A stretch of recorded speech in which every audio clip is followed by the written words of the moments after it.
traditional education and the evolving demands of the workforce. He joins us now on what educators and students need to do to adapt to changing technology. Good to have you with us. Welcome. Thank you so much for having me. So you speak about the skills that are needed versus the skills that already exist and bridging that gap. Yeah. What do you believe are the skills of the future that perhaps conventional education is not capacitating the learners for? Yeah, we start off with robotics being one, which is really being slowly implemented in schools' curricula. And we see that students are really getting left behind in terms of understanding how robotics work, programming.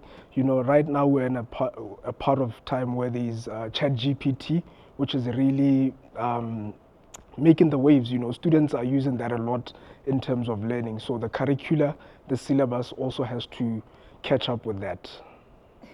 You talk about catch up, and it really is an issue of catch up. Yeah. What does one do in the interim? Because changing a curriculum is something that takes time. It's actually a process. But how do you plug the gap to ensure that while the administrative processes are taking place, there isn't this education and knowledge deficit? Yeah, well, at Lion Tutoring, what we basically do is we allow students to be able to do robotics and programming as, you know, an extra subject. So even if they haven't registered for it at school, they're still able to learn how robots work, how programming works, how they can code, you know, and it goes as early as, you know, students who are 5 years, 6 years, they're able to program their Lego toys, they're able to have, you know, these third-party applications which allow them to have interaction with coding.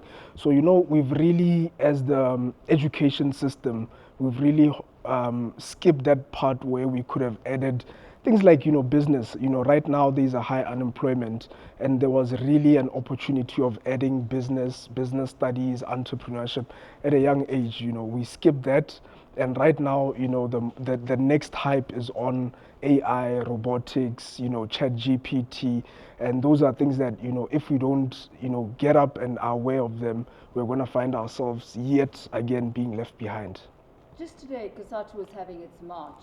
One of the main areas of concern, and it's an area of concern for all of South Africa really, is the very high unemployment rate. Yep. So we've got citizens looking for jobs. Do you believe that our focus as a country is really in the wrong place? Yeah, absolutely. Should we be focusing elsewhere for the solutions that we actually need? Because ultimately it's an outcome we want, right? Yeah. You know, the thing is with market dynamics, you can't really dictate as how the job market works.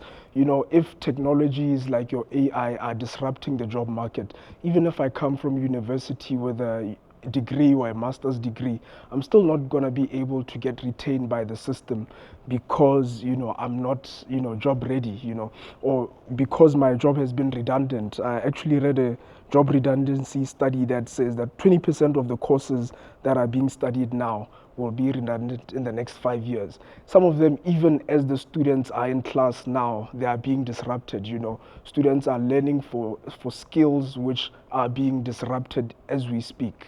Can you give us an example of some of those? Yeah, courses? many. So if a student is perhaps listening and they've got this class tomorrow, maybe they can Yeah. quickly Courses. Maybe I don't courses. Well, I don't recommend that because, you know, all skills are needed, but how do you position yourself? You know, talk about accountancy. Right now, there are many accounting platforms that allow, you know, your integration between your bank account to your accounting system. So when transactions take place, they already populate that. So imagine you are a bookkeeper for one of the organizations. You know, before you know it, they are going to take you off because, you know, your job is being redundant. You know, you talk about the legal space, you talk about, you know, even the guys who are taking cameras now. You know, nowadays you can simply program the cameras, they can be able to do the job without human intervention. And the other thing is they are more accurate, they don't go on leave, you know, so most of the jobs are being disrupted as we speak, but it's up to us to be able to know how to interact with AI behind it, you know, the systems behind it. That is the person who won't lose their job in this time of redundancy. We're talking about a focus